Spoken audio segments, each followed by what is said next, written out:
En la maniobra de compresión del supinador corto, el paciente debe estar sentado con el codo ligeramente flexionado, a unos 20 grados, y el antebrazo en pronosupinación media.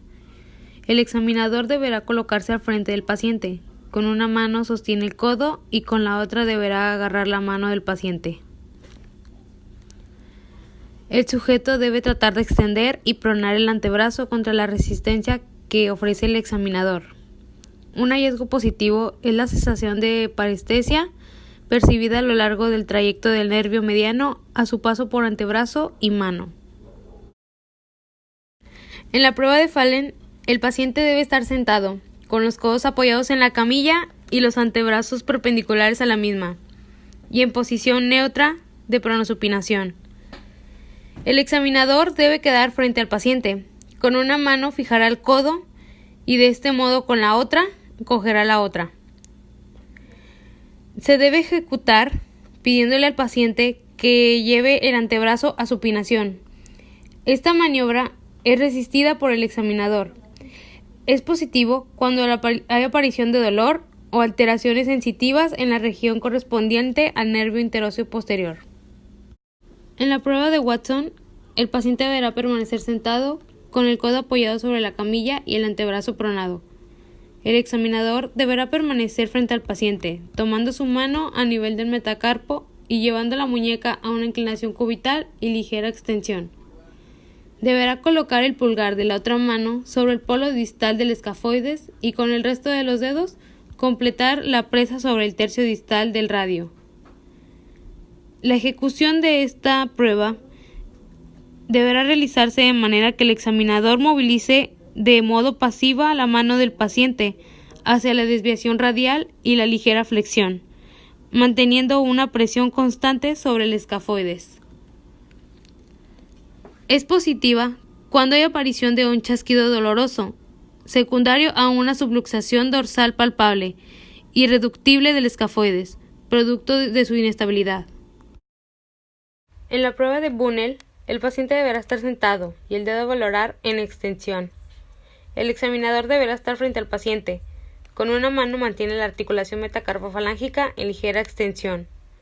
El examinador deberá efectuar una flexión de la articulación interfalángica proximal con su mano libre, para después flexionar la metacarpofalángica y realizar nuevamente la flexión de la interfalángica.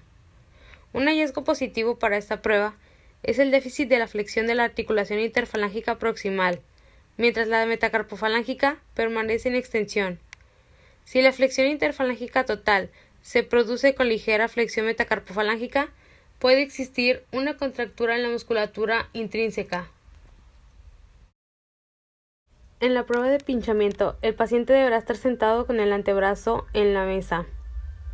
El examinador deberá estar sentado frente al paciente. Con una mano controla la muñeca de este y con la otra mano le coge el pulgar. El examinador deberá aplicar compresión axial y rotación en ambos sentidos sobre la articulación metacarpofalángica. Un hallazgo positivo es la aparición de dolor en la base del pulgar. En la prueba de inestabilidad mediocarpiana, el paciente deberá estar sentado, con el codo flexionado a 90 grados, apoyado sobre la camilla y el antebrazo supino. El examinador deberá estar frente al paciente. Con una mano deberá estabilizar el antebrazo y con el otro tomar la mano e inducirla a la extensión de la muñeca. El ejercicio deberá realizarse mediante el examinador llevando la mano del paciente a inclinación cubital. Un hallazgo positivo es el dolor localizado en el interespacio, entre el grande y el semilunar, o bien entre la piramidal y el ganchoso, lo que indica una lesión de la cápsula, de los ligamentos interóseos o de ambos. En el signo de Froment, el paciente debe estar sentado y el examinador debe estar sentado frente al paciente. Se le debe pedir al paciente que sujete un trozo de papel entre el primero y segundo dedo. A continuación, el examinador debe tirar del papel. Es positivo para la flexión de la interfalángica distal del primer dedo debido a una incompetencia del músculo aductor propio de dicho dedo.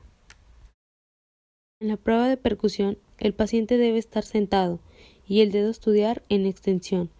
El examinador debe estar frente al sujeto. El examinador debe golpear con la yema de su segundo dedo el extremo del dedo del paciente. Un hallazgo positivo es la aparición de dolor en un lugar de la lesión. Es patognómico, de fractura falángica. En la prueba de Finkelstein, el paciente debe estar indiferente. Debe cerrar la mano con el pulgar en su interior, de modo que los 4 últimos dedos abracen el primero. El examinador debe estar frente al sujeto. Debe sostener el antebrazo con la mano proximal y rodear el puño con la mano distal. Debe mantener fijo el segmento del antebrazo con la mano proximal. Se induce en la muñeca una desviación cubital. Un hallazgo positivo es la aparición del dolor en los tendones antes referidos, a nivel del estiloides radial.